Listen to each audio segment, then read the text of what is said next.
Hello MSc, welcome back to my channel. तो आज के लेक्चर पर हम स्टार्ट करने वाले हैं हमारी नेक्स्ट यूनिट स्पेक्ट्रोस्कोपी की, जो है आपकी एनएमआर स्पेक्ट्रोस्कोपी। ओके, तो आज हमारा फर्स्ट लेक्चर है, तो हम लोग जस्ट इंट्रोडक्शन पे बात करेंगे। इंट्रोडक्शन के साथ साथ हम हमारा पहला टॉपिक जो आपके सिलेबस पर लिया हुआ है वो है आपका न्यूक्लियर स्पिन। तो न्यूक्लियर स्पिन क्या होती है ये भी हमने समझना है कि कैसे आप किसी भी कॉम्प्लेक्स, कोई भी आपका जो सैंपल मॉलिक्यूल है उसके न्यूक्लियर स्पिन को कैसे आप रिलेट करा रहे हैं एनएमआर स्पेक्ट्रोस्कोपी पे। ये सारे के सारे कॉन्सेप्ट आज के लेक्चर पे हम पढ़ेंगे। ओके, तो उससे पहले देखिए, मैं आपको लेक्चर स्टार्ट करने से पहले एक चीज बताना चाहती हूँ, वो ये कि देखिए ना, पहले तो सॉरी, आजकल मैं आपको बिल्कुल टाइम पे लेक्चर्स प्रोवाइड नहीं करा रही, ना आपको मैं पीडीएफ टाइम पे शेयर कर रही, ना आपके कमेंट्स का मैं रिप्लाई कर पा रही हूँ। उसका रीजन ये है कि घर पे एक फंक्शन चल रहा है, मैं उसमें थोड़ा सा बिजी हूँ, क्योंकि घर का है तो थोड़ा बिजी हो ही जाता है इंसान। तो मैं उसमें थोड़ा बिजी हूँ, बट जितना टाइम मुझे मिला उसमें मैंने आपके लिए ये लेक्चर प्रिपेयर किया है। होप आपके लिए ये लेक्चर भी हेल्पफुल रहेगा। बट आगे भी मुझे जितना टाइम मिलेगा, 5 तारीख तक, ठीक है, 5 को सब कुछ फिनिश हो जाएगा, ये प्रॉब्लम वगैरह सब फिनिश हो जाएंगी। उसके बाद तो मैं बिल्कुल जैसे पहले रेगुलर थे हम वैसे रेगुलर रहेंगे। बट 5 तक मुझे जितना टाइम मिलेगा मैं ट्राई करूंगी मैं आपके लिए लेक्चर्स प्रोवाइड करा पाऊँ। तो एक लेक्चर बनाने का मेरे पास टाइम था, तो मैंने ये लेक्चर आपके लिए बना लिया। ओके, तो स्टार्ट कर लेते हैं आज के लेक्चर को। जितना टाइम होगा मैं आपको आगे भी बताती रहूंगी। तो स्टार्ट कर लेते हैं। पहला लेक्चर जो है आपका एनएमआर स्पेक्ट्रोस्कोपी पे। ओके, तो देखो एनएमआर स्पेक्ट्रोस्कोपी है क्या, मैं आपको जस्ट पहले इंट्रोड्यूस करा दूं। तो देखो, इंट्रोडक्शन में जस्ट इतनी बात बोल रहा है। देखो, आपको पता है स्पेक्ट्रोस्कोपी तो सारी जगह यही बोलती है। आपने अभी तक कितनी स्पेक्ट्रोस्कोपी पढ़ी? ESR spectroscopy, Raman spectroscopy, IR spectroscopy, UV spectroscopy, कितनी सारी स्पेक्ट्रोस्कोपीज पढ़ी है। सारी स्पेक्ट्रोस्कोपी में आप ऐसा ही तो करते थे ना, आपको एक सैंपल मॉलिक्यूल दिया होता था, इस सैंपल मॉलिक्यूल को आप एक रेडिएशन के थ्रू इरेडिएट करते थे। ओके, बट मेन चीज ये है कि हम पूरे सैंपल को इरेडिएट तो करते हैं, बट हम अटेंशन किसी एक पॉइंट पर देते हैं। जैसे मैंने आपको बोला था, जब भी आप ईएसआर स्पेक्ट्रोस्कोपी की बात करते हैं तो इस सैंपल मॉलिक्यूल के अंदर जो आपके अनपेयर्ड इलेक्ट्रॉन प्रेजेंट है, या फिर आप बोल सकते हैं फ्री रेडिकल प्रेजेंट है, आप उसके बात करते हैं। यानी कि पूरी स्पेक्ट्रोस्कोपी आपके पूरे सैंपल मॉलिक्यूल की बात नहीं करती। सैंपल मॉलिक्यूल को आप इरेडिएट तो करते हैं, बट इसके अंदर आपका जो टारगेट पॉइंट होता है जिसके बारे में आप बात करते हैं, वो क्या होता है? जब आप ईएसआर स्पेक्ट्रोस्कोपी की बात करते हैं तो आपका अनपेयर्ड इलेक्ट्रॉन होता है। ठीक है, जैसे सिमिलरली अगर मैं बोलूं आईआर स्पेक्ट्रोस्कोपी या फिर रमन स्पेक्ट्रोस्कोपी की बात करते हैं, तो तब क्या बात करते हैं?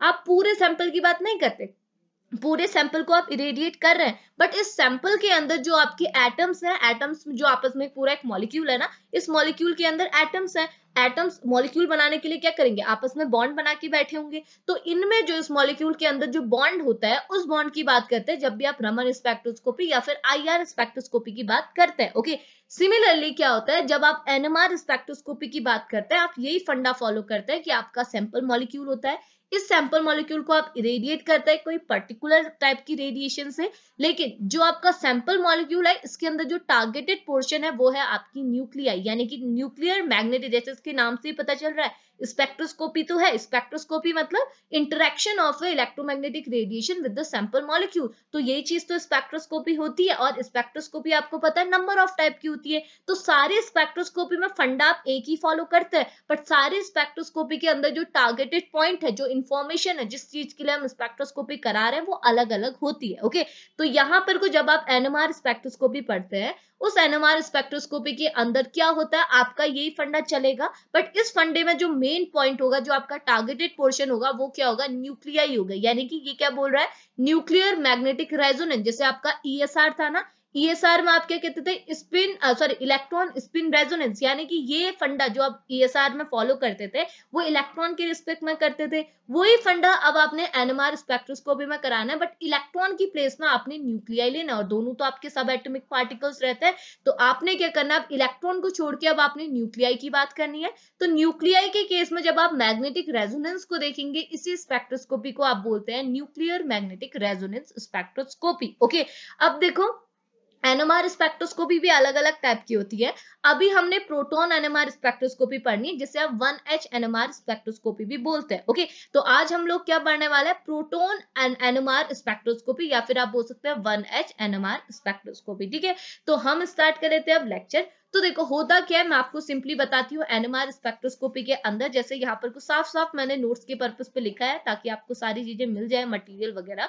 तो देखो इंट्रोडक्शन में ये क्या बोल रहा है, similarly to a UV and IR spectroscopy, nuclear magnetic resonance spectroscopy यानी कि NMR spectroscopy is also an absorption spectroscopy. तो मैंने आपको क्या बोला, अगर आपसे एमसीक्यू क्वेश्चन पूछे जाता है तो ये क्वेश्चन तो बहुत ही ज्यादा इंपॉर्टेंट है, चाहे आप कोई भी पेपर देंगे, कि आपको दिया होगा कि आपकी ये गिवन स्पेक्ट्रोस्कोपी जो है वो कौन सी स्पेक्ट्रोस्कोपी, क्योंकि आपको पता है अगर आपके किसी सैंपल मॉलिक्यूल में रेडिएशन आप पास कराते हैं तो अलग अलग फंडे होते हैं। क्या मे बी आपका ये सैंपल मॉलिक्यूल जो आपकी बाहर से रेडिएशन आ रही है इसे एब्जॉर्ब कर ले, मे बी क्या कर दे इसे ट्रांसमिट कर दे, मे बी क्या कर दे कुछ ऑब्जॉर्ब करे और कुछ को स्कैटर्ड कर दे बाहर को। तो अलग अलग फिनोमिना यहाँ पर को हो रहे हैं, स्कैटरिंग भी हो रहा है, एमिशन भी हो रहा है, एब्जॉर्प्शन भी हो रहा है, अलग अलग फंडे हो रहे हैं। तो ये सारा कॉन्सेप्ट तो स्पेक्ट्रोस्कोपी का है। तो कुछ स्पेक्ट्रोस्कोपी तो एमिशन स्पेक्ट्रोस्कोपी या फिर स्कैटरिंग स्पेक्ट्रोस्कोपी होती है, बट कुछ स्पेक्ट्रोस्कोपी क्या होती है, एब्जॉर्प्शन स्पेक्ट्रोस्कोपी। मतलब जैसे आप अपने सैंपल मॉलिक्यूल को इरेडिएट करते हैं तो आपका सैंपल मॉलिक्यूल उस रेडिएशन को टोटली एब्जॉर्ब कर लेता है, एमिट नहीं करता। तो ये स्पेक्ट्रोस्कोपी क्या होती है, एब्जॉर्प्शन स्पेक्ट्रोस्कोपी। तो एनएमआर स्पेक्ट्रोस्कोपी भी एक टाइप की क्या है, एब्जॉर्प्शन स्पेक्ट्रोस्कोपी है। इतनी चीज क्लियर आई। तो एब्जॉर्प्शन स्पेक्ट्रोस्कोपी एनएमआर के साथ क्या है, आईआर स्पेक्ट्रोस्कोपी है, मैंने आपको वहां भी बताया था। यूवी स्पेक्ट्रोस्कोपी क्या है, एक टाइप की एब्जॉर्प्शन स्पेक्ट्रोस्कोपी है। लेकिन रमन स्पेक्ट्रोस्कोपी, देखो आईआर और रमन तो भाई बहन जैसे है ना, बिल्कुल मिलते जुलते से, कुछ कुछ चीजें बिल्कुल अपोजिट, कुछ कुछ चीजें बिल्कुल सेम। ओके, तो आईआर स्पेक्ट्रोस्कोपी तो आपकी एब्जॉर्प्शन स्पेक्ट्रोस्कोपी है, लेकिन रमन स्पेक्ट्रोस्कोपी क्या है, स्कैटरिंग स्पेक्ट्रोस्कोपी या फिर आप बोल सकते हैं एमिशन स्पेक्ट्रोस्कोपी है। तो आपने इन दोनों को पॉइंट को भी माइंड में रखना है, कहीं ना कहीं तो आपकी ये यूज में आएंगे। तो अभी बस हमारा एनएमआर मेन है, तो मैं आपको एनएमआर के रिस्पेक्ट में बता देती हूँ कि एनएमआर स्पेक्ट्रोस्कोपी भी क्या है, एक टाइप की एब्जॉर्प्शन स्पेक्ट्रोस्कोपी है। इसका मतलब क्या है कि अगर आप एनएमआर स्पेक्ट्रोस्कोपी कराना चाहते हैं तो आपको वही काम करना है कि आपने जिस मॉलिक्यूल के अंदर एनएमआर स्पेक्ट्रोस्कोपी करानी है, जिसके रिस्पेक्ट में करानी है, उस सैंपल मॉलिक्यूल को आप लेंगे, उसमें रेडिएशन डालेंगे। कौन सा सैंपल मॉलिक्यूल यहाँ पे हो सकता है, कौन सी रेडिएशन हम डालेंगे, वो सारी चीजें मैं आपको आगे बताऊंगी। अभी जिस इतना बोल रही हूँ कि आपका जो ये सैंपल मॉलिक्यूल है, इस सैंपल मॉलिक्यूल को आप इरेडिएट कर रहे हैं, रेडिएशन के थ्रू। कौन सी रेडिएशन होगी हम आगे डिस्कस करेंगे। तो जैसे आपने इस रेडिएशन के थ्रू इस सैंपल मॉलिक्यूल को इरेडिएट किया ना, तो आपका ये सैंपल मॉलिक्यूल सारी रेडिएशन को एब्जॉर्ब कर लेगा, कोई भी रेडिएशन बाहर की ओर एमिट नहीं होगी। इसीलिए हमारा एनएमआर स्पेक्ट्रोस्कोपी एक टाइप की एब्जॉर्प्शन स्पेक्ट्रोस्कोपी होती है। ओके, अब बात कर लेते हैं कि पहले हम बात कर लेते हैं कि कौन सी रेडिएशन आप यहाँ पर यूज करते हैं अगर आपने एनएमआर स्पेक्ट्रोस्कोपी करानी है तो। ओके, तो जब भी आप यहाँ पर को एनएमआर स्पेक्ट्रोस्कोपी कराना चाहते हैं तो जो आपकी इलेक्ट्रोमैग्नेटिक रेडिएशन होगी वो आपकी रेडियो फ्रीक्वेंसी की रेडिएशन होगी। और जिनका रेंज यहाँ पर को दिखाया हुआ है, फ्रीक्वेंसी का रेंज कितना है, 3 मेगाहर्ट्ज से 30,000 मेगाहर्ट्ज तक का इसका रेडिएशन होगा। ओके, तो ऐसी रेडिएशन आपने यहाँ पर को यूज करानी है, ऐसी इलेक्ट्रोमैग्नेटिक रेडिएशन यहाँ पर आप लेंगे जो कि क्या है, रेडियो फ्रीक्वेंसी रीजन के अंदर आएगा। और उस रीजन की रेंज यहाँ पर को लिखी है 3 मेगाहर्ट्ज टू 30,000 मेगाहर्ट्ज की रेडिएशन। इतनी चीज क्लियर आई। अब आपको बात कर लेते हैं, देखो आपको रेडिएशन की इंफॉर्मेशन होगी कि रेडिएशन आप कौन सी यूज करेंगे। ओके, अब मैं आपको बात कराती हूँ कि ये आपका सैंपल मॉलिक्यूल कैसा होना चाहिए, वो भी जरूरी है, क्योंकि आप सारे सैंपल मॉलिक्यूल को तो आप एक्टिव नहीं कहते ना। जैसे आपने आईआर के केस में पढ़ा था, कुछ मॉलिक्यूल आपके आईआर एक्टिव होते हैं, कुछ मॉलिक्यूल आईआर इनएक्टिव होते हैं। तो उसके लिए हमको सिलेक्शन रूल मिलता है कि हमको कैसे पता चलेगा कि कौन सा मॉलिक्यूल आपका आईआर एक्टिव है, कौन सा इनएक्टिव है। सिमिलरली रमन के लिए भी हम बोलते थे कौन सा मॉलिक्यूल आपका रमन एक्टिव है, कौन सा रमन इनएक्टिव। तो सेम पढ़ना, ईएसआर में भी बोलते थे कौन सा मॉलिक्यूल आपका ईएसआर एक्टिव है, कौन सा इनएक्टिव। वही चीज आपको अब एनएमआर के लिए भी पढ़नी है कि कैसे आपको पता चलेगा कि आपका एनएमआर स्पेक्ट्रोस्कोपी को आपका कोई भी गिवन मॉलिक्यूल जो है वो एनएमआर स्पेक्ट्रोस्कोपी को शो करेगा। देखो आपको ये चीज तो पता है ना, हम एक्टिव इनएक्टिव का फंडा क्यों लगाते हैं। देखो हमको क्या है, मैं आपको, देखो आपके पास नंबर ऑफ कंपाउंड्स हैं, ठीक है, तो आपके सारे कंपाउंड एनएमआर स्पेक्ट्रोस्कोपी को शो करा। अभी एनएमआर स्पेक्ट्रोस्कोपी कराते क्यों है वो भी मैं आपको बताऊंगी, बट अभी जस्ट ये सुनिए कि देखो आपके पास क्या नंबर ऑफ मॉलिक्यूल है। जैसे आप पुराने स्पेक्ट्रोस्कोपीज में पढ़ चुके हैं कि नंबर ऑफ मॉलिक्यूल, आप सारे मॉलिक्यूल में तो सारी टाइप की स्पेक्ट्रोस्कोपी फॉलो नहीं होगी, कुछ मॉलिक्यूल ही होते हैं जो कुछ टाइप की स्पेक्ट्रोस्कोपी देते हैं, कुछ नहीं देते। तो अगर कोई मॉलिक्यूल है, सपोज मैं बोलूं कोई भी मेरे पास कंपाउंड है, कंपाउंड ए, अगर वो एनएमआर स्पेक्ट्रोस्कोपी को शो करा सकता है तो इस कंपाउंड को मैं बोलूंगी ये कंपाउंड मेरा एनएमआर एक्टिव है। तो एक्टिव इनएक्टिव का फंडा यहीं पे यूज होता है। अगर मैं बोलूं मेरे पास कंपाउंड बी है और ये NMR स्पेक्ट्रोस्कोपी को शो नहीं कर रहा, तो मैं इस कंपाउंड को क्या बोलूंगी, ये कंपाउंड मेरा क्या है, NMR इनएक्टिव कंपाउंड है। इतनी चीज क्लियर आई? तो ये पॉइंट को आप माइंड पे रखिएगा, ये तो बहुत बेसिक है, बट मतलब अगर किसी को नहीं पता होता तो वो कंफ्यूज हो जाता है एक्टिव इनएक्टिव मतलब क्या हुआ। तो इसलिए मैं आपको बता रही हूँ, एक्टिव मतलब उन कंपाउंड को हम NMR एक्टिव मॉलिक्यूल बोलेंगे जो मॉलिक्यूल NMR स्पेक्ट्रोस्कोपी को शो कराने के लायक होंगे। ओके, और अगर नहीं करा पा रहे तो वो इनएक्टिव हो जाएंगे। ओके, तो कौन करा पाता है, कौन नहीं करा पाते, मतलब हम कैसे डिस्टिंग्विश करेंगे कि हमारे नंबर ऑफ मॉलिक्यूल में से कौन सा मॉलिक्यूल हमारा NMR एक्टिव है, कौन सा इनएक्टिव है, तो वो पता कैसे चलेगा। ठीक है, तो पता कैसे चलेगा उसको फंडा हम आगे पढ़ते हैं। पहले आप जस्ट ये देखो कि NMR स्पेक्ट्रोस्कोपी हम कराते क्यों है। ठीक है, तो ये बोल रहा है, as the name suggest itself the NMR spectroscopy involve the nuclear magnetic resonance which depend on the magnetic property of the atomic nuclei. Okay, और ये बोल रहा है, और we can say that the NMR spectroscopy is deal with the spin of nucleus. तो ये बोल रहा है, पहले जैसे ये चीज बता रहा है कि जैसे आपको NMR स्पेक्ट्रोस्कोपी नाम से ही पता चल रहा कि NMR स्पेक्ट्रोस्कोपी किससे डील करने वाली है, आपका जो मॉलिक्यूल है, आपका जो कंपाउंड है, उसका जो एटम है उसके अंदर की न्यूक्लियाई से डील करने वाला है। क्योंकि क्या है, न्यूक्लियर मैग्नेटिक रेजोनेंस, न्यूक्लियाई की यहाँ पर को बात कर रहा है। इसका मतलब आप बोल सकते हैं कि आपकी NMR स्पेक्ट्रोस्कोपी किससे डील करने वाली है, आपके एटम के अंदर जो न्यूक्लियाई है उससे डील करने वाली है। या फिर आप बोल सकते हैं कि आपकी NMR स्पेक्ट्रोस्कोपी किससे डील करने वाले हैं, आपकी जो न्यूक्लियर की स्पिन है उससे डील करने वाली है। यानी कि यहाँ भी आपकी स्पिन का फंडा फॉलो होगा, जैसे आप ESR के केस में बात करते थे ना, ये चीज माइंड पे है ना। ESR स्पेक्ट्रोस्कोपी क्या है, इलेक्ट्रॉन की बात करता है, लेकिन इलेक्ट्रॉन की बात ऐसा जो कि इलेक्ट्रॉन बैठा रहता है, इलेक्ट्रॉन की तो अपनी स्पिन है, वैसे आपको पता है न्यूक्लियस की भी अपनी स्पिन है। तो क्या होता है, इनकी यहाँ पर कोई इलेक्ट्रॉन की, आप सीधे ऐसा नहीं बोलेंगे कि इलेक्ट्रॉन की बात करता है, आप बोलेंगे इलेक्ट्रॉन की स्पिन की बात करता है। ठीक है, इलेक्ट्रॉन के बिहेवियर की बात नहीं कर रहा, इलेक्ट्रॉन की बात कर रहा, मतलब इलेक्ट्रॉन की बहुत सारे कैरेक्टरिस्टिक है, उनकी बात हो सकती है, लेकिन हमने वो कैरेक्टरिस्टिक पे डिस्कशन नहीं करना, हमने बात करनी है इलेक्ट्रॉन के स्पिन की बात करनी है। और आपको पता है जैसे इलेक्ट्रॉन का स्पिन आता है वैसे न्यूक्लियाई का भी स्पिन होता है। तो जो NMR स्पेक्ट्रोस्कोपी होती है वो किससे डील करती है, न्यूक्लियाई के, या फिर आप बोल सकते हैं न्यूक्लियस के स्पिन से डील करते हैं। क्योंकि आपको पता है न्यूक्लियस का भी अपना एंगुलर मोमेंटम होता है, जैसे हमने प्रीवियस लेक्चर में डिस्कस किया हुआ है। क्यों, क्योंकि आपको पता है न्यूक्लियस आपके सेंटर पे है, इलेक्ट्रॉन आपके चारों ओर प्रेजेंट है। ओके, और आपको पता है इलेक्ट्रॉन तो क्या है, अपने अपने और भी घूमते हैं, जैसे आपको पता है जैसे अर्थ रिवॉल्व करती है अराउंड सन, तो आपको पता है ये ऐसे ऐसे रिवॉल्व करता है और साथ ही साथ ऐसे ऐसे भी रिवॉल्व कर रहा है। समझ में आ रहा है ना, जैसे आपका न्यूक्लियस सेंटर पे है तो आपका इलेक्ट्रॉन ऐसे भी घूमता है, साथ ही साथ आपका इलेक्ट्रॉन क्या है, ऐसे ऐसे भी घूमता है शक्तिमान की तरह। इसलिए क्या होगा यहाँ पर को, इसकी वजह से आप अगर न्यूक्लियाई की रिस्पेक्ट में बात करेंगे, आपकी न्यूक्लियाई का भी कुछ न कुछ मोमेंटम होता है, एंगुलर मोमेंटम होता है, इसका भी कुछ न कुछ स्पिन होती है। तो आप NMR स्पेक्ट्रोस्कोपी के अंदर क्या करते हैं, इलेक्ट्रॉन की नहीं न्यूक्लियाई की स्पिन की बात करते हैं, न्यूक्लियाई की बात करते हैं नहीं बोलना, आप बोलना न्यूक्लियाई की स्पिन की बात करते हैं। क्योंकि न्यूक्लियाई के अपने भी अपने कितने सारे फीचर्स होंगे, तो उन फीचर्स में से किस फीचर्स की हम लोग यहाँ पर बात कर रहे हैं, तो हमको क्या बोलना है, न्यूक्लियस की स्पिन की बात कर रहे हैं, वो उसका फीचर हो गया। इतनी चीज क्लियर है। अब ये क्या बोल रहा है, देखो ये बोल रहा है, thus the NMR spectroscopies deal with the nuclear magnetic transition between the magnetic energy levels and the nuclei in a molecule। ये चीज मैं आगे बताऊंगी, अभी आप कंफ्यूज होंगे, अभी जस्ट इतनी चीज सुन लीजिए। ठीक है, अब मैं आपको बताती हूँ कि पहले आप देखो, ये चीज तो आप समझ गए ना, कौन सी रेडिएशन ले रहे हैं, क्या क्या हो रहा है, ये चीज समझ गए। अब मुझे आपको एक और चीज, मतलब दो चीज ये बतानी है कि क्या आपको इन्फॉर्मेशन मिलती है, मतलब आप NMR स्पेक्ट्रोस्कोपी करा क्यों रहे हैं, क्यों आपको NMR कराने की जरूरत है। दूसरी चीज कि आप किस कंपाउंड को NMR एक्टिव बोलेंगे और किस कंपाउंड को NMR इनएक्टिव बोलेंगे, इसी में हमारा न्यूक्लियर स्पिन का फंडा भी क्लियर होगा। ओके, तो देखो स्टार्ट करते हैं। सबसे पहले मैं आपको बताती हूँ कि NMR स्पेक्ट्रोस्कोपी कराने की जरूरत क्यों है, क्यों हम NMR स्पेक्ट्रोस्कोपी करा रहे हैं।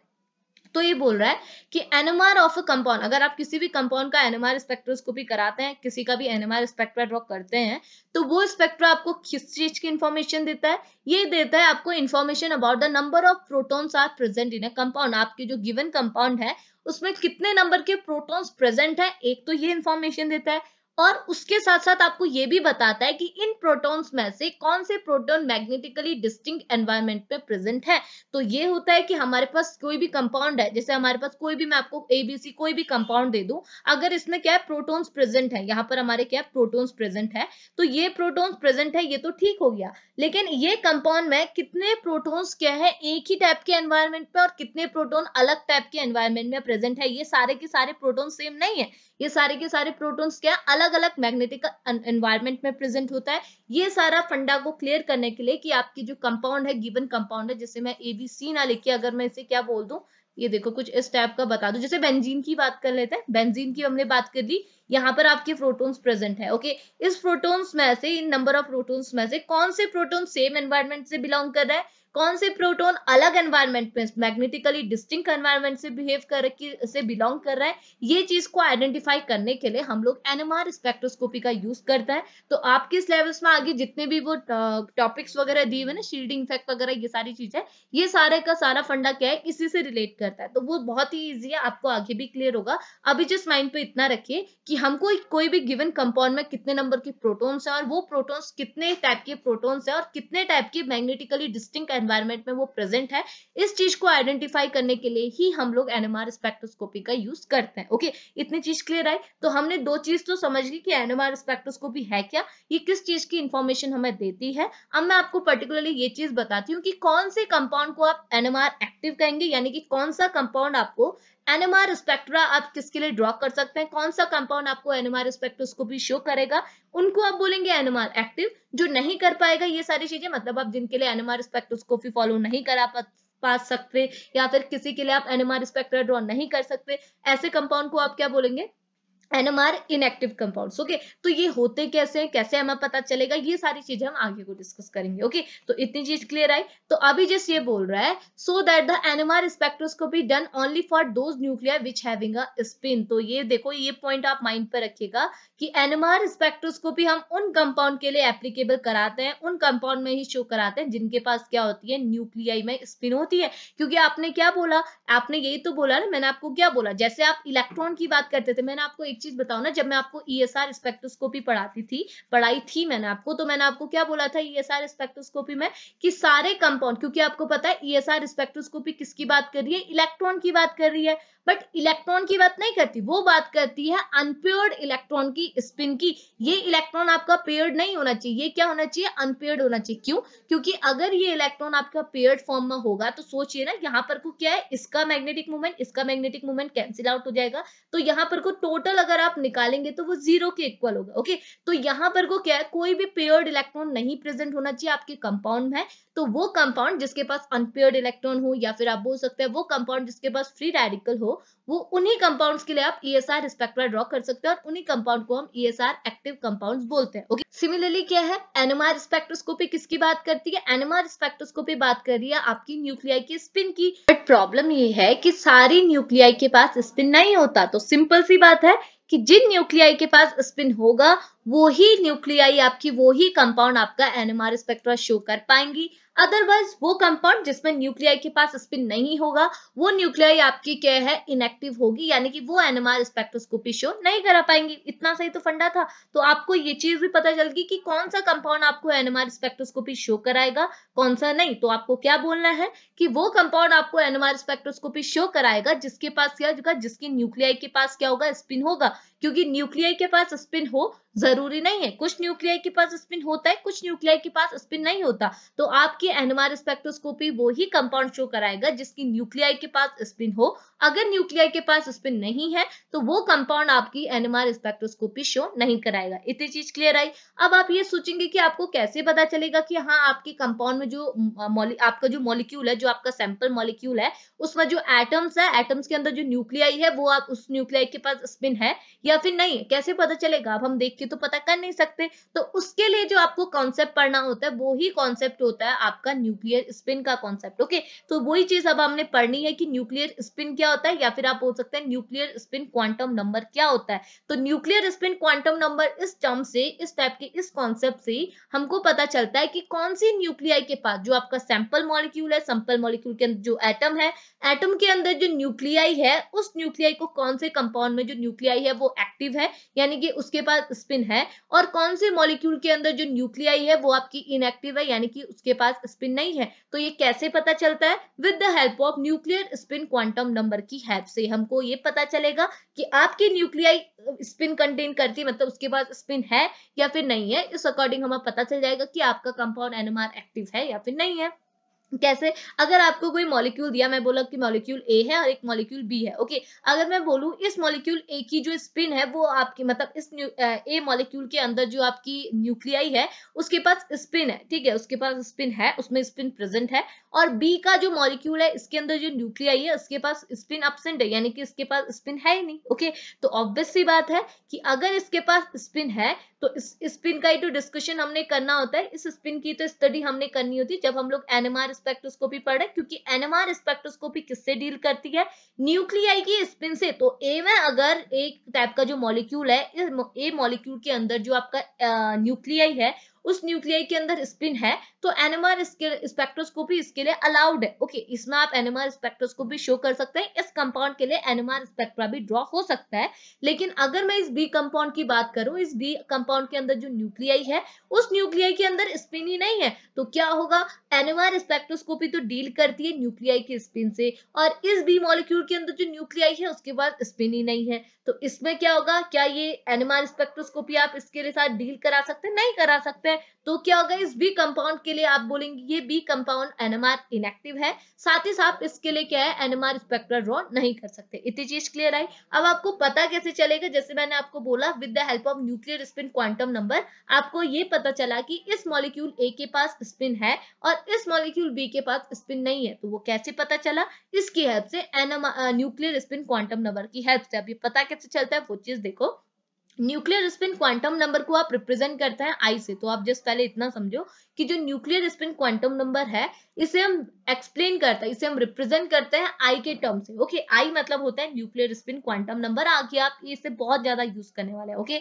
अब ये आई क्या बोल रहा है, ये बोल रहा है कि अगर आपको किसी भी मॉलिक्यूल के लिए आई की वैल्यू मिले 0, देन उस केस में आप क्या बोलेंगे, सॉरी, आई की value is not equal to 0, then उस केस में आप बोलेंगे कि आपकी जो न्यूक्लियाई है वो आपकी एक्टिव न्यूक्लियाई है, उसमें स्पिन प्रेजेंट है, और वो कंपाउंड के लिए जिसकी ये न्यूक्लियाई है वो एक टाइप का एनएमआर एक्टिव कंपाउंड है, ओके। इतनी चीज क्लियर आई। तो देखो घिचित पिचित होगा, मैं इसे इरेज कर लेती हूँ पहले, ऐसे देखिए, देखिए यहाँ पे देखिए, ठीक है, ये बोल रहा है, देखो ये बोल रहा है कि अगर आपको किसी न्यूक्लियाई के लिए न्यूक्लियर स्पिन क्वांटम नंबर जिसे आप आई से रिप्रेजेंट करते हैं, इसकी वैल्यू 0 के इक्वल नहीं मिलेगी, आपने इसकी वैल्यू निकाली बट इसकी वैल्यू 0 के इक्वल नहीं है, ओके, कुछ भी है बट 0 नहीं है, ओके। तो उस केस में आप बोलेंगे कि आपकी जो न्यूक्लियाई है उसमें स्पिन प्रेजेंट है, यानी कि आपकी जो न्यूक्लियाई है वो स्पिन एक्टिव न्यूक्लियाई है।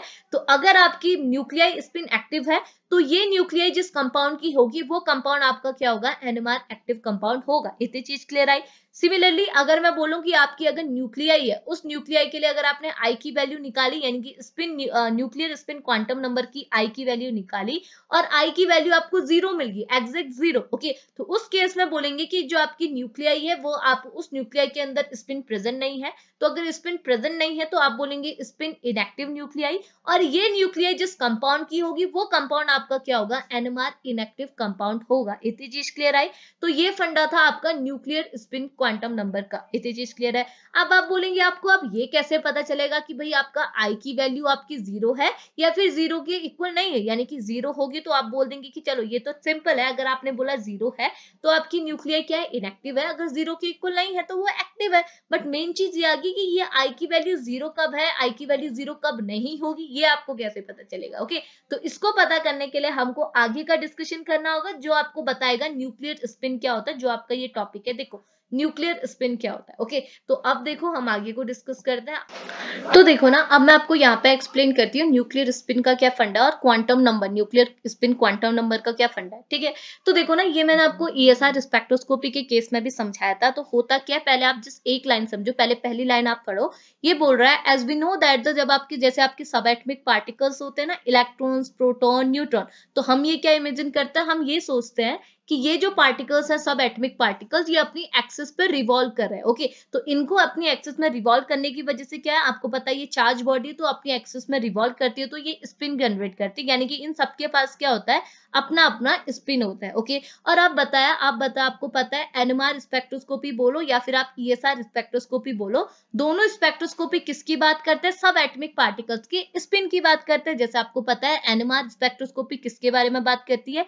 ये बात करती है आपकी न्यूक्लियाई की स्पिन की। ओके, और ईएसआर स्पेक्ट्रोस्कोपी किसके बारे में बात करती है? मतलब किसके बारे में नहीं बोल सकते, किसकी रिस्पेक्ट में बात करती है? इलेक्ट्रॉन के स्पिन की रिस्पेक्ट में बात करती है। इसका मतलब अगर जैसे मैंने आपको यहाँ पे भी बोला, अगर किसी न्यूक्लियाई की स्पिन वैल्यू है, यानी कि स्पिन में की कुछ न कुछ वैल्यू अगर किसी न्यूक्लियाई के पास स्पिन है, तो वो न्यूक्लियाई क्या कंसीडर की जाती है? Active nuclei. और उस एक्टिव न्यूक्लियाई के लिए आप एनएमआर स्पेक्ट्रा ड्रॉ कर सकते हैं। ओके, लेकिन अगर किसी न्यूक्लियाई के पास स्पिन की वैल्यू नहीं है, स्पिन की वैल्यू 0 है, तो वो न्यूक्लियाई हमारी इनएक्टिव न्यूक्लियाई होगी और आप उसके लिए एनएमआर स्पेक्ट्रा ड्रॉ नहीं कर सकते। अब आप बताइए, अभी अभी मैंने बोला कि सारी न्यूक्लियाई के पास अपनी अपनी स्पिन होती है, और अभी मैं यहाँ पर को बोल रही हूँ कि अगर आपकी न्यूक्लियाई के पास स्पिन वैल्यू नहीं है, तो बात क्या हुई? समझ में आ रहा है ना? मैं आपको क्या बोला, मैंने जब ये लाइन बोली तो मैंने आपको बोला कि सारे सब एटॉमिक पार्टिकल्स क्या है, अपनी एक्सिस में रिवॉल्व कर रहे हैं, रिवॉल्व करने की वजह से इनके पास अपनी अपनी स्पिन होती है। और आपको पता है एनएमआर स्पेक्ट्रोस्कोपी बोलो या फिर ईएसआर स्पेक्ट्रोस्कोपी, दोनों का सेम ही फंडा है।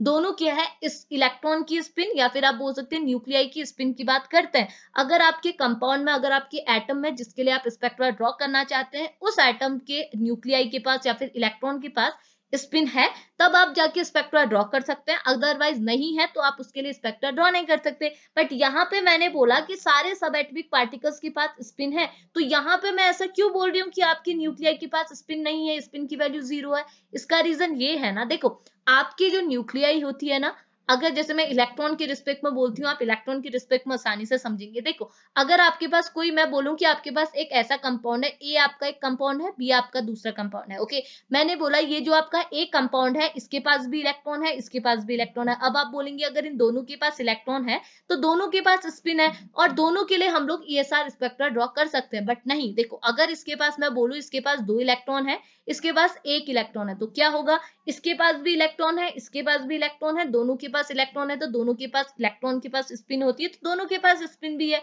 दोनों के पास स्पिन है तो ईएसआर स्पेक्ट्रोस्कोपी तो इलेक्ट्रॉन की स्पिन की बात करता है, तो दोनों के लिए आप ईएसआर स्पेक्ट्रा ड्रॉ कर सकते हैं, ऐसा आप सोचेंगे। बट एक्चुअल में ऐसा नहीं होता। क्यों? क्योंकि देखो अगर इसके पास 2 इलेक्ट्रॉन है, तो आपको पता है ये दोनों इलेक्ट्रॉन अगर पेयर्ड फॉर्म में है तो ये कुछ ऐसे अरेंज होंगे, यानी कि कोई डायटोमिक टाइप का कंपाउंड है ए, इसमें 2 इलेक्ट्रॉन है, दोनों इलेक्ट्रॉन पेयर्ड है। तो अगर आप बताइए, अगर ये दोनों इलेक्ट्रॉन पेयर्ड फॉर्म में है, तो इस ऊपर वाले जिसकी डायरेक्शन अपवर्ड है, इसके लिए हम स्पिन की वैल्यू क्या लिखते हैं? Plus half. इसके लिए क्या वैल्यू लिखते हैं? Minus half. तो पता है ना आपको, प्लस हाफ और माइनस हाफ किसके इक्वल होते हैं? 0 के इक्वल। इट मीन ये जो स्पिन है, ये दूसरी स्पिन को क्या करती है? हमेशा कैंसिल आउट करती है। तो अगर आपकी स्पिन कहीं भी पेयर्ड फॉर्म में होती है, तो ये एक दूसरे को क्या करती है? कैंसिल आउट करती है, और यहाँ पर आपकी स्पिन की वैल्यू क्या हो जाती है? 0 हो जाती है। और यहाँ पे देखो, ये आपका एक पैरामैग्नेटिक टाइप का कंपाउंड है, या फिर आप बोल सकते हैं फ्री रेडिकल टाइप का कंपाउंड है। क्यों? क्योंकि अगर यहाँ पर को मैं ऑर्बिटल के अंदर, ऑर्बिट के अंदर अगर इलेक्ट्रॉन को रिप्रेजेंट करूंगी, तो मैं सिर्फ ऐसा इलेक्ट्रॉन रिप्रेजेंट करूंगी, इसके पास कोई दूसरा इलेक्ट्रॉन नहीं है, तो ये अकेली स्पिन है। तो इस अकेली स्पिन की कुछ न कुछ वैल्यू होगी। अगर मैं इसे आई से बोलूं, तो इसके पास कुछ न कुछ वैल्यू होगी ना, क्योंकि इसकी कोई वैल्यू, इसको मैं अगर प्लस हाफ बोलूं, तो इसके पास क्या वैल्यू है? Plus half. 0 के इक्वल तो नहीं है ना? समझ में आ रहा? अगर यहाँ दूसरी इलेक्ट्रॉन भी होती, तो उसकी स्पिन नीचे की ओर होती। कभी भी ये पेयर्ड फॉर्म में नहीं, मतलब पेयर्ड फॉर्म में है, बट ये सेम डायरेक्शन को शो नहीं करते। प्लस हाफ और प्लस हाफ में ऐसा नहीं लिख सकती। क्या लिखूंगी?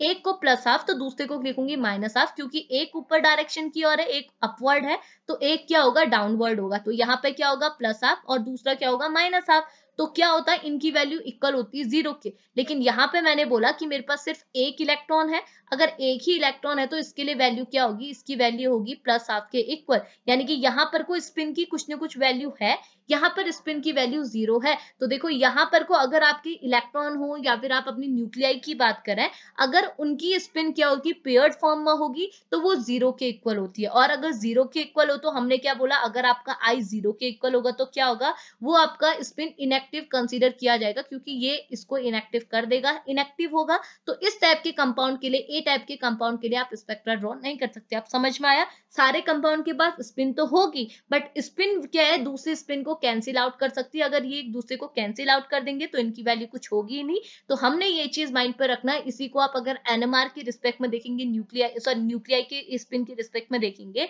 अगर एक न्यूक्लियाई की स्पिन ऐसी है, दूसरे की ऐसी है, मतलब ये अगर पेयर्ड फॉर्म में है तो ये एक दूसरे को कैंसिल आउट कर देंगे। अगर कैंसिल आउट करेंगे तो इनकी वैल्यू किसके इक्वल होगी? 0। और आपको पता है अगर आई की वैल्यू 0 के इक्वल होती है तो आपको क्या मिलता है? वो स्पिन को आप इनएक्टिव स्पिन कहोगे। ये दोनों जो स्पिन है ये न्यूक्लियाई की स्पिन तो है, बट ये दोनों स्पिन क्या है? इनएक्टिव है। इनके लिए आप एनएमआर स्पेक्ट्रा ड्रॉ नहीं कर सकते, इन्हें आप एनएमआर इनएक्टिव बोलेंगे, बट इसे एक्टिव बोलेंगे क्योंकि स्पिन की कुछ न कुछ वैल्यू है, चाहे 0 के अलावा कोई भी वैल्यू हो चलेगा, बट 0 नहीं होनी चाहिए। इतनी चीज क्लियर आई? वही चीज यहाँ पे बोला है। देखो अब आपको कैसे पता चलेगा? वो यहाँ पर कोई सिंपल सी ट्रिक है। आप यहाँ पर को आई की वैल्यू आसानी से कैलकुलेट कर सकते हैं, क्योंकि आई की वैल्यू के थ्रू हमें पता चल रहा है अगर आई की वैल्यू आपकी 0 हुई तो वो NMR inactive, sorry NMR I की value is not equal to 0 हुई तो वो एनएमआर एक्टिव, अगर आई की वैल्यू 0 हुई तो वो इनएक्टिव। तो वो पता कैसे चलेगा? तो ये देखो सिंपल, हमने रूल्स फॉलो करने होते हैं कुछ।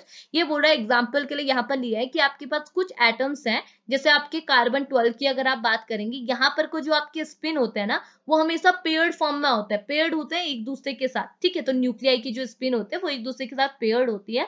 अगर वो वहां पर को पेयर्ड है तो अगर आप ओवरऑल स्पिन की वैल्यू देखेंगे तो वो 0 के इक्वल होगी। नो ओवरऑल स्पिन की वैल्यू कुछ नहीं होगी, वो 0 के इक्वल होगी। अगर यहाँ पर कोई स्पिन की वैल्यू 0 के इक्वल है, यानी कि आई की वैल्यू अगर 0 के इक्वल है, तो आपको पता है ये कंपाउंड यानी कि कार्बन 12 क्या होगा? एक टाइप का इसकी जो न्यूक्लियाई होगी वो एक टाइप की क्या होगी? इनएक्टिव न्यूक्लियाई होगी, और इस कंपाउंड के लिए आप एनएमआर स्पेक्ट्रा ड्रॉ नहीं कर सकते। सिमिलरली अगर आप दूसरे एटम्स देखेंगे, जैसे आपका हाइड्रोजन 1 हो गया या फिर 13 कार्बन देखेंगे, तो देखो कार्बन के कंपाउंड, दोनों कार्बन के ही एटम है, ओके, लेकिन ये कार्बन 12 है, ये कार्बन 13 है। तो इसके केस में अगर आप न्यूक्लियाई देखेंगे, न्यूक्लियाई की स्पिन देखेंगे, वो पेयर्ड फॉर्म में नहीं मिलेगी। अगर वो पेयर्ड फॉर्म में नहीं है, इट मींस वहां पर कोई स्पिन की कुछ न कुछ वैल्यू होगी, और अगर स्पिन की कुछ न कुछ वैल्यू है तो आपको क्या मिलेगा? स्पिन एक्टिव मिलेगा। और अगर स्पिन एक्टिव है तो उसके लिए आप एनएमआर स्पेक्ट्रा ड्रॉ कर सकते हैं, ओके। तो वही चीज यहाँ पर को लिखा है। सो क्या बोल रहा है? जैसे ये बोल रहा है, so the nuclear spin represent a total angular quantum number. Spin आपको क्या रिप्रेजेंट करती है?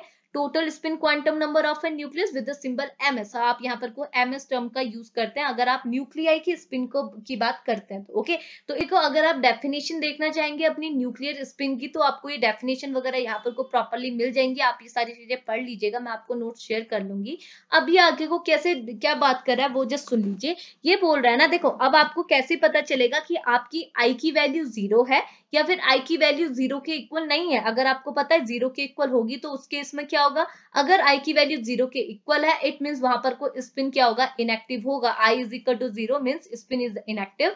और अगर स्पिन इनएक्टिव होगी तो उस केस में क्या होगा? एनएमआर भी इनएक्टिव होगा, वो कंपाउंड। और अगर आई की वैल्यू 0 के इक्वल नहीं हुई तो क्या होगा? स्पिन एक्टिव और एनएमआर एक्टिव होगा आपका कंपाउंड। तो आपको आई की वैल्यू का पता कैसे चलेगा? हमने तो दो एग्जांपल से यहाँ पर को समझा था। अब मैं आपको बताती हूँ कि आई की वैल्यू आपको कैसे पता चलेगा कि आई की वैल्यू आपकी 0 है या फिर नॉन 0 है, ठीक है। तो उसके लिए आपको बस 3 स्टेटमेंट को अपने माइंड पर रखना है। ये 3 स्टेटमेंट आपको क्या बताती हैं, आप जस्ट ये सुनिए, ओके। ये 3 स्टेटमेंट ये बोल रही है, देखो आप यहाँ पर को प्रोटॉन न्यूट्रॉन के टर्म में भी देख सकते हैं, या फिर आप एटॉमिक नंबर और मास नंबर के रिस्पेक्ट पर भी बात कर सकते हैं, ठीक है। तो मैं आपको यहाँ पर सिंपली बताती हूँ। देखो आपको 3 कंडीशन दी जाती है। ये बोलता है कि अगर आपके एटम में एटॉमिक नंबर और मास नंबर दोनों की वैल्यू क्या होगी? इवन होगी। दोनों की वैल्यू क्या होगी? इवन। इवन नंबर्स पता है ना आपको, 2 4 6 वाले जो अच्छे अच्छे नंबर्स होते हैं, तो इन्हें हम बोलते हैं इवन नंबर, 2 4 6 वाले, ठीक है। तो ऐसे कंपाउंड, ऐसे एटम, आपके पास कोई एटम है, इसके ऊपर इसमें क्या है? एटॉमिक नंबर और मास नंबर की दोनों की वैल्यू क्या है? इवन है। तो उस केस में क्या होगा? आपकी आई की वैल्यू किसके इक्वल होगी? 0 के इक्वल होगी, ओके।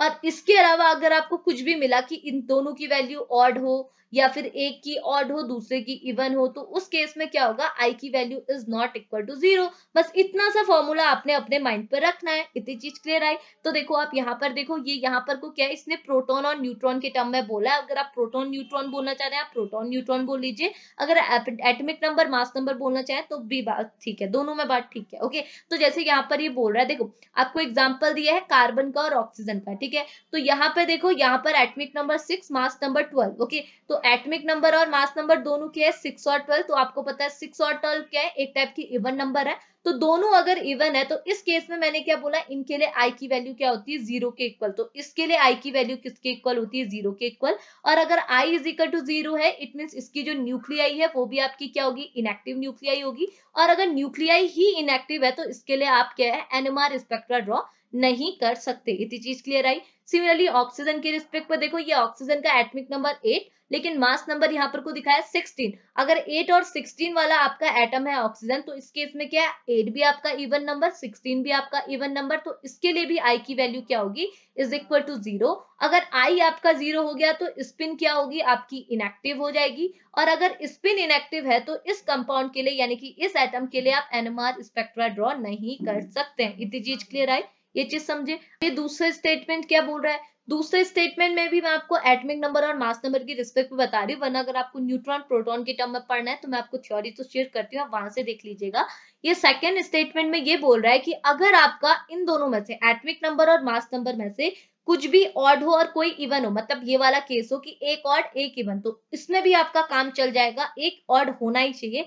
तो अगर आपका एक ऑड दूसरा इवन, या फिर एक इवन दूसरा ऑड ये होगा, तो इस केस में आई की वैल्यू 0 के इक्वल नहीं होगा। तो आप देख लीजिए, यहाँ भी आपका ऑक्सीजन लिया है, ऑक्सीजन का एटॉमिक नंबर 8 होता है, लेकिन यहाँ पर को मास नंबर तो 16 था, बट यहाँ पर मैंने मास नंबर कितना लिया है, 17। तो इस केस में क्या है, ये तो आपका इवन है, बट ये क्या बन गया, ऑड। तो अगर आपका एक भी ऑड है तो उस केस में क्या होगा, आई की value is not equal to 0, I 0 के इक्वल नहीं होगा। इट मींस इसके लिए जो आपकी स्पिन, इसके में जो इस टाइप के एटम के अंदर जो न्यूक्लियाई है, उसके लिए अगर आप स्पिन देखेंगे तो स्पिन को आप एक्टिव कंसीडर करेंगे, और अगर आपकी स्पिन एक्टिव है तो इस कंपाउंड के लिए आप, इस टाइप के एटम के लिए आप एनएमआर स्पेक्ट्रा ड्रॉ कर सकते हैं, यानी कि इस टाइप की न्यूक्लियाई को आप एनएमआर एक्टिव न्यूक्लियाई बोलेंगे। इतनी चीज क्लियर आई। अब लास्ट केस आपको क्या बोल रहा है, लास्ट स्टेटमेंट में ये बोला है कि अगर दोनों ही आपके ऑड हो, तो आपने जस्ट इतना माइंड पर रखना है, इवन इवन नहीं होना चाहिए। अगर आपका ऑड इवन है या फिर ऑड ऑड है तो चलेगा, लेकिन बस इवन इवन नहीं होना चाहिए। तो यहाँ देखो, दोनों आपके ऑड है, एक है 17, एक है 35, ओके।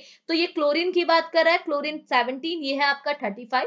तो देखो यहाँ पर को क्या होगा, तो अगर आप इन दोनों के केस में देखोगे, दोनों आपके क्या है, ऑड है। अगर दोनों ऑड है तो इसके लिए भी आई की value is not equal to 0। अगर आई की वैल्यू 0 नहीं होगा तो इस एटम के अंदर जो न्यूक्लियाई है, वो न्यूक्लियाई भी आपकी क्या होगी, स्पिन एक्टिव न्यूक्लियाई होगी, उसका जो स्पिन होगा वो एक्टिव होगा। और अगर स्पिन एक्टिव है तो इसके लिए आप एनएमआर स्पेक्ट्रा ड्रॉ कर सकते हैं, ये न्यूक्लियाई आपका एनएमआर एक्टिव न्यूक्लियाई कंसीडर की जाएगी। इतनी चीज क्लियर है। ये तो बस बेसिक सा फंडा था जितना अभी हमने पढ़ा, ठीक है। अब आता है आपका थोड़ा सा इंपॉर्टेंट पॉइंट जो मैं आपको आगे को डिस्कस कराऊंगी। तो देखो ना, अगर आपने न्यूक्लियाई ये चेक कर लिया कि हाँ आपकी न्यूक्लियाई एक्टिव है या फिर इनएक्टिव है, तो आपको ये चीज तो पता चल गया कि आप उसके लिए स्पेक्ट्रा ड्रॉ कर सकते हैं, नहीं कर सकते हैं, ठीक है। अब इसके बाद इसके बाद कौन सा कॉन्सेप्ट आता है, इसके बाद कॉन्सेप्ट आता है डिजेनरेसी का। डिजेनरेसी का कॉन्सेप्ट मतलब, क्योंकि आपको पता है जो आपके एनर्जी लेवल्स होते हैं वो स्प्लिट करते हैं, जैसे हमने ऊपर यहाँ जो लाइन पढ़ी थी मैंने, ये देखो, ये वाली लाइन मैंने आपको बोला कि आगे डिस्कस करेंगे। तो ये बोल रहा है, दस NMR spectra deal with the nuclear magnetic transition between the magnetic energy levels of A nuclei in a molecule. तो होता क्या है, आपकी जो न्यूक्लियाई है उसकी जो स्पिन है, मतलब न्यूक्लियाई की जो स्पिन है वो किससे इंटरेक्ट करती है, एक्सटर्नल मैग्नेटिक फील्ड से। जैसे आप ईएसआर स्पेक्ट्रोस्कोपी में कराते थे, आपकी जो ईएसआर में क्या कराते थे, जो आपका अनपेयर्ड इलेक्ट्रॉन है वो किससे इंटरेक्ट करता था, एक्सटर्नल मैग्नेटिक फील्ड से, जिसकी वजह से यहाँ पर को एनर्जी लेवल फर्दर स्प्लिट होते थे। सेम चीज आपने यहाँ भी करानी है कि जो आपकी न्यूक्लियाई है, न्यूक्लियाई किसके साथ इंटरेक्ट करेगी, एक्सटर्नल मैग्नेटिक फील्ड, जिसे आप बी नॉट से रिप्रेजेंट करते हैं। तो यहाँ पर जो आपके एनर्जी लेवल है वो फर्दर स्प्लिट होंगे। तो यहाँ पर स्प्लिटिंग कितनी होगी, मेरी मर्जी, अगर मेरे पास ये एनर्जी लेवल है तो मैं इसे 2 में स्प्लिट कर दूं, मे बी इसे मैं 4 में स्प्लिट कर दूं, मे बी इसे 6 में स्प्लिट कर दूं। ये कितने में स्प्लिट होगा वो हमें कैसे कैलकुलेट होगा, आई की वैल्यू से। तो आई की वैल्यू से हमें पता चलेगा कि डिजेनरेसी कैसी होगी। हमको एक फॉर्मूला यूज करना है, वो फॉर्मूला है आपका 2i+1। तो इस फॉर्मूले की हेल्प से हमको ये पता चलेगा कि आपका जो आपका एनर्जी लेवल है ये फर्दर कितने लेवल्स में स्प्लिट होगा, यानी कि इसकी मल्टीप्लिसिटी कितनी होगी जब बाहर से एक्सटर्नल मैग्नेटिक फील्ड अप्लाई किया जाएगा। इतनी चीज क्लियर आई। तो ये बोल रहा है, for a nucleus of a spin I, अगर आपके पास कोई न्यूक्लियस है उसकी स्पिन आई है। तो यहाँ पर को अगर आप पॉसिबल ओरिएंटेशन या फिर आप पॉसिबल मल्टीप्लिसिटी चेक करेंगे तो आपको कैलकुलेट होगा इस फॉर्मूले से, जो है आपका 2i+1। यहाँ पर को आई की वैल्यू आपने पुट करनी है। जैसे अगर बोल रहा है, अगर हमने न्यूक्लियस के लिए स्पिन की वैल्यू यानी कि आई की वैल्यू हमको क्या पता चली, हाफ। आपकी आई की वैल्यू कितनी है, हाफ है। ओके, तो अगर आपने देखो, क्योंकि आपको पता है आई की वैल्यू 0 नहीं होनी चाहिए, 0 के अलावा कुछ भी हो सकती है, हाफ भी हो सकती है, 3/2 भी हो सकती है, 5/2 भी हो सकती है, कितनी भी हो सकती है। तो अगर मैं बोलूं कि मेरी आई की वैल्यू है हाफ, तो उस केस में मुझे डिजनरेसी मल्टीप्लिसिटी कितनी मिलेगी, बस ये फॉर्मूला आपने पुट कर देना है, 2i+1। तो देखो मैंने आई की वैल्यू रखी, 2 इंटू आई की वैल्यू कितनी है, हाफ, +1 तो कितना हो जाएगा, देखो इससे ये गया, इसका मतलब 1+1 इज इक्वल टू होगा 2। यानी कि यहाँ पर को मल्टीप्लिसिटी कितनी होगी, 2 पॉसिबल ओरिएंटेशन, यानी कि जो मेरा एनर्जी लेवल है, यहाँ पर अगर आई की वैल्यू कितनी है, हाफ, तो ये कितने लेवल पे टूटेगा, सिर्फ 2 एनर्जी लेवल पे टूटेगा। अगर यहाँ पर को आई की वैल्यू कुछ और होती है और मल्टीप्लिसिटी की वैल्यू यानी कि ये 4 के इक्वल होती, तो आप इसे फर्दर ऐसे स्प्लिट करते हैं। ओके, तो ये स्प्लिटिंग की वैल्यू यहाँ पर को बताई हुई है। अब थोड़ा सा इंपॉर्टेंट है, थोड़ा ध्यान से सुनिएगा। देखो होता क्या है, अब ये बोल रहा है, देखो यहाँ पे सुनिएगा, ये बोल रहा है, देखो ये बोल रहा है कि यहाँ पर को न्यूक्लियर स्पिन मल्टीप्लिसिटी की वैल्यू निकालनी है, यानी कि पॉसिबल अलाउड स्पिन स्टेट निकालना है कि कितनी स्प्लिटिंग होगी, कितने अलाउड स्टेट होंगे। तो 2i+ का फॉर्मूला आप अप्लाई कराएंगे और 2i में आई की वैल्यू पुट कर देनी है, जैसे हमने की थी। अब आपको पता कैसे चलेगा आई की वैल्यू क्या है, तो देखो मैंने यहाँ पर एक टेबल बना के रखी हुई है, आप यहाँ पे देख लीजिए। ये बोल रहा है, यहाँ पे आपको आपकी न्यूक्लियाई रिप्रेजेंट कर रहा है। ये बोल रहा है आपकी न्यूक्लियाई हाइड्रोजन 1 भी हो सकती है, हाइड्रोजन 2 भी हो सकती है, कार्बन 12 भी, नाइट्रोजन 15 भी, ऑक्सीजन 16 भी, ऑक्सीजन 17 भी, फ्लोरीन 19 भी, फास्फोरस 31 भी, क्लोरीन 35 भी। इनमें से कोई भी स्पिन हो सकती है। बट आप देख लीजिए यहाँ पर अगर 1 1 है, दोनों एटमिक नंबर, मास नंबर दोनों 1 1 है, इट मीन्स यहाँ पर को दोनों क्या है, ऑड है। तो ऑड है, इट मीन्स यहाँ पर को आई की value is not equal to 0, I की वैल्यू 0 के इक्वल नहीं होगा। तो इसके लिए अगर आप आई की वैल्यू निकालेंगे तो इसके लिए आई की वैल्यू होती है हाफ। इतनी चीज क्लियर आई। लेकिन यहाँ पर देखो, यहाँ पे क्या है, एक है आपका 2, एक है आपका 1, इतनी चीज क्लियर आई। यानी कि एटमिक नंबर 1 लेकिन मास नंबर क्या है 2, हाइड्रोजन का हमने मास नंबर लिया है 2। तो इस केस में देखो एक तो आपका इवन है बट एक आपका ऑड है, तो ऑड इवन भी चलेगा, इवन इवन नहीं होना चाहिए। तो इस मींस यहाँ पर को भी आई की value is not equal to 0, और इसके लिए जो आई की वैल्यू होगी वो किसके इक्वल होगी, 1 के इक्वल होगी। बट ये टेबल आप माइंड पर रखिएगा। ओके, अगला है आपका कार्बन 12। तो देखो कार्बन 12 में यहाँ पर को देखो, कार्बन का एटमिक नंबर तो 6 हो गया बट मास नंबर ये बता रहा है 12। तो अगर एटमिक नंबर और मास नंबर दोनों 6 12 होंगे तो दोनों क्या है, आपके इवन नंबर्स हैं। तो अगर ये दोनों इवन है तो आई की वैल्यू किसके इक्वल होगी, 0। अगर आई की वैल्यू 0 के इक्वल है तो देखो मैंने आई की वैल्यू यहाँ पर को 0 ली है। ओके, अगला है नाइट्रोजन। नाइट्रोजन में देखो एटमिक नंबर है 7 लेकिन मास नंबर कितना दिया है 15। तो दोनों क्या है आपके, क्या है, दोनों है आपके ऑड। तो अगर दोनों ऑड है तो आई की value is not equal to 0, तो आई की वैल्यू कितनी होगी, 1 होगी। सिमिलरली ऑक्सीजन, तो देखो ये है आपका इवन, ये है आपका इवन, तो सॉरी हाँ दोनों आपके इवन। तो अगर दोनों आपके इवन है तो आई की वैल्यू 0, तो देखो आई की वैल्यू क्या लिखी है, 0। अगला ऑक्सीजन का ही है, ऑक्सीजन का क्या लिखा है, atomic number 8 but mass number 17। तो ये इवन है बट ये तो ऑड है। तो यहाँ भी आपकी आई की value is not equal to 0। अगर 0 के इक्वल नहीं है तो किसके इक्वल है, 5/2 के इक्वल है।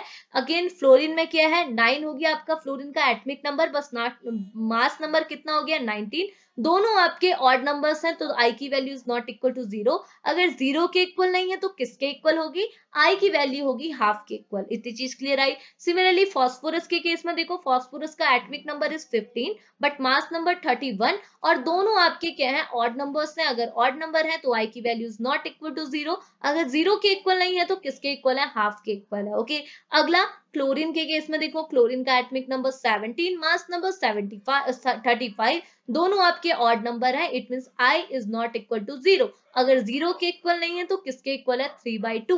तो देखो ये वैल्यूज आपको आई की वैल्यू पता चल गई। और इस वैल्यू को अगर आपने मल्टीप्लिसिटी वाले फॉर्मूले में रखा कि कितनी टाइप की आपकी स्प्लिटिंग होगी, कितने लेवल्स पे स्प्लिटिंग होगी, 2i+1 वाले फॉर्मूले की हेल्प से, तो आपको यहाँ पर को वैल्यूज भी दिखाई है कि इस केस में आपकी वैल्यू होगी 2, यानी कि यहाँ पर दो टाइप की दो स्प्लिटिंग होगी, दो एनर्जी लेवल्स होंगे, यहाँ पर 3 एनर्जी लेवल्स होंगे, यहाँ 0 होंगे, यहाँ 3, यहाँ 0, यहाँ 6, यहाँ 2, यहाँ 2, यहाँ पर को 4। तो ये समझ में आया। तो ये बस टेबल के फॉर्म में। ओके, अब मैं आपको एक एग्जांपल के थ्रू दिखाती हूँ। ठीक है, अब देखो ना, ये एग्जांपल के थ्रू यहाँ पर को क्या बोल रहा है, यहाँ पर आप देखो ये एग्जांपल है, ये हमने 1 1 हाइड्रोजन का लिया, यानी कि atomic number 1 and again mass number is 1। Okay, तो आपको पता है अगर ये दोनों 1 1 है तो आई की वैल्यू तो 0 के इक्वल है, ये दोनों आपके ऑड है। ओके, तो यहाँ पर देखो अगर ये दोनों ऑड है तो इनके लिए आई की वैल्यू किसके इक्वल है, हाफ के इक्वल है। कुछ ही इंपॉर्टेंट पॉइंट्स है, आप वो पढ़ लीजिएगा।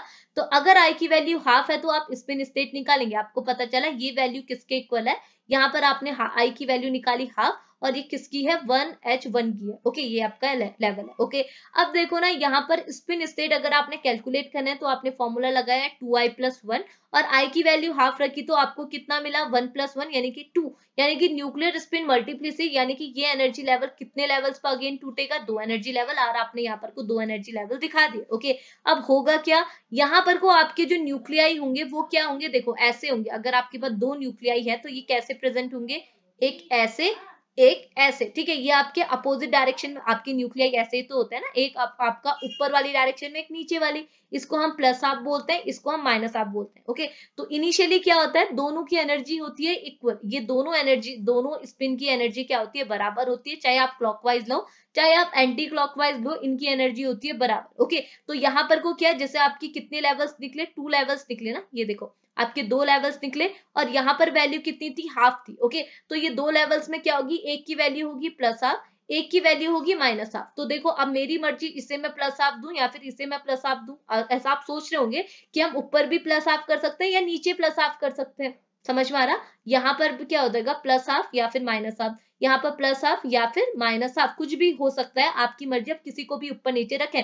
तो अगर मैं इन दोनों स्पिन की बात करूं तो एक स्पिन मेरी क्लॉकवाइज होगी, एक एंटी क्लॉकवाइज से प्रेजेंट होगी। ये मेरी प्लस हाफ है, ये मेरी माइनस हाफ होगी।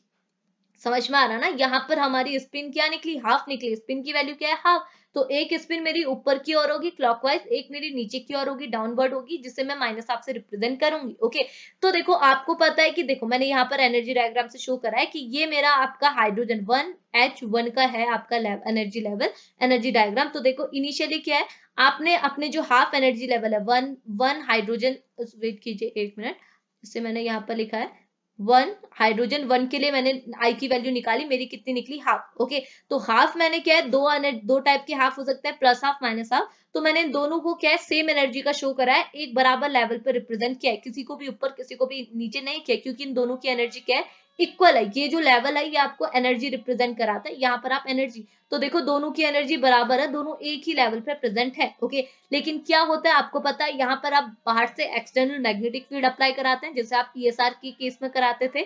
तो जैसे ही मैंने बाहर से एक्सटर्नल मैग्नेटिक फील्ड अप्लाई कराया यहाँ से, ठीक है, मैं आपको क्लियरली दिखाती हूँ। देखो ये वाले लेवल से मैंने क्या किया, बाहर से एक्सटर्नल मैग्नेटिक फील्ड अप्लाई कराया, और एक्सटर्नल मैग्नेटिक फील्ड की डायरेक्शन मेरी कहाँ की ओर है, ऊपर की ओर है। तो होता क्या है, तो देखो होगा ये कि जब मेरी स्प्लिटिंग होगी ना, तो उस केस में प्लस हाफ वाला ऊपर चला जाएगा। क्यों, क्योंकि अगर प्लस हाफ वाला ऊपर गया तो प्लस हाफ, मतलब सॉरी, माइनस हाफ वाला ऊपर जाएगा। अगर माइनस हाफ वाला ऊपर जाएगा, इट मींस ये क्या दिखा रहा है, माइनस हाफ वाले की एनर्जी बढ़ गई। देखो पहले एनर्जी इस लेवल की थी, दोनों की एनर्जी यहाँ पर लाई कर रही थी, बट जैसे स्प्लिटिंग हुई तो माइनस हाफ वाला ऊपर एनर्जी का चला गया, यानी कि यहाँ पर आ गया, और प्लस हाफ वाला यहाँ पर आ गया, यानी कि इनिशियल यहाँ थी, फाइनल यहाँ है। तो देखो माइनस हाफ की एनर्जी बढ़ गई, प्लस हाफ की कम होगी। तो अब आप एक क्वेश्चन ये भी सोच सकते हैं कि माइनस हाफ की एनर्जी क्यों बढ़ाई, प्लस हाफ की भी तो बढ़ा सकते थे, माइनस की क्यों बढ़ाई।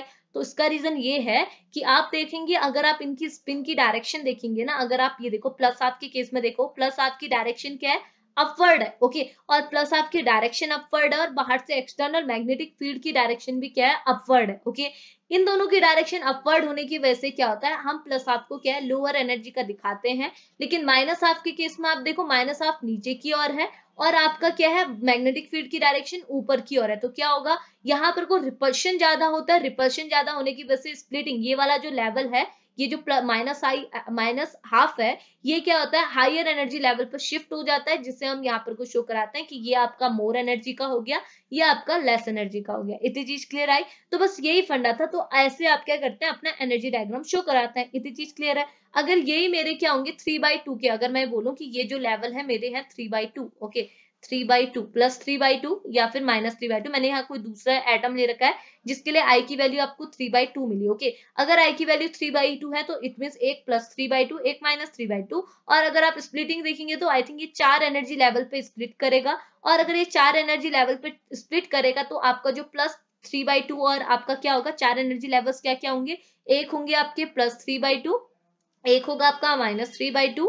एक होगा, वेट कीजिए प्रॉब्लम आ रही थोड़ी, एक होगा +3/2, एक होगा -3/2, एक होगा आपका +12, एक होगा आपका -12। ओके, तो ये एनर्जी लेवल्स होंगे जिसमें से आपके क्या है +12, सॉरी जिसमें से आपके कौन से लेवल्स +12 और आपके +3/2, ये आपके कहाँ की ओर स्प्लिट होंगे, नीचे की ओर। क्यों? क्योंकि इनकी डायरेक्शन टूवर्ड्स मैग्नेटिक फील्ड है, मैग्नेटिक फील्ड की डायरेक्शन ऊपर की ओर है, तो इनकी डायरेक्शन भी क्या है, ऊपर की ओर है, तो जिसकी वजह से क्या होंगे, ये दोनों लेवल नीचे की ओर स्प्लिट होंगे। एक लेवल होगा +3/2, एक होगा हाफ +12। ओके, और ये जो आपके -3/2 और -12 है, ये ऊपर की ओर स्प्लिट होंगे, इनकी एनर्जी बढ़ जाएगी। इतनी चीज क्लियर आई। सिमिलरली अगर मैं यही चीज उल्टा बोल दूं कि मैंने क्या किया, मैग्नेटिक फील्ड अप्लाई तो किया, मैग्नेटिक फील्ड का इंटरेक्शन हुआ आपकी स्पिन की न्यूक्लियाई के स्पिन के साथ, तभी आपकी फर्दर स्प्लिटिंग हुई, लेकिन जो मैंने मैग्नेटिक फील्ड अप्लाई किया वो अपवर्ड डायरेक्शन से कराया। अगर अपवर्ड डायरेक्शन से कराऊंगी तो क्या होगा, देखिए ये जो मैग्नेटिक फील्ड की डायरेक्शन है वो किसके अलोंग है, आपकी माइनस वाले स्पिन की अलोंग। इट मींस माइनस वाला आपका फिर नीचे शिफ्ट हो जाएगा, प्लस वाला क्या है, ऊपर की ओर जा रहा है, मैग्नेटिक फील्ड नीचे की ओर जा रहा है, ये दोनों एक दूसरे की अपोजिट डायरेक्शन में है। अपोजिट डायरेक्शन में होने की वजह से आपकी जो प्लस वाली स्पिन है वो ऊपर की ओर शिफ्ट हो जाएगी और माइनस वाली नीचे की ओर। इतनी चीज क्लियर है, यही सिंपल सा फंडा है। ओके, तो आज हमारा जो इंट्रोडक्शन वाला पोर्शन है इसको हम जस्ट इतनी सी बात डिस्कस करने वाला है। आगे हमारे डिश शील्डिंग शील्डिंग वाले जितने भी कॉन्सेप्ट आएंगे वहां आपको इसका रीजन पता चलेगा कि क्यों हमने ऐसे स्प्लिटिंग कराई। तो अभी जिस इंट्रोडक्शन वाले पोर्शन पे आप यहीं पर हम लेक्चर को फिनिश करते हैं, मुझे भी थोड़ा सा काम है, तो अभी हम लेक्चर को यहीं पर फिनिश करते हैं, फिर हम लोग जितना मुझे टाइम मिलेगा मैं आपके लिए और लेक्चर्स बना दूंगी। तो अभी लेक्चर को फिनिश करेंगे, मिलेंगे नेक्स्ट लेक्चर पे, तब तक के लिए बाय बाय।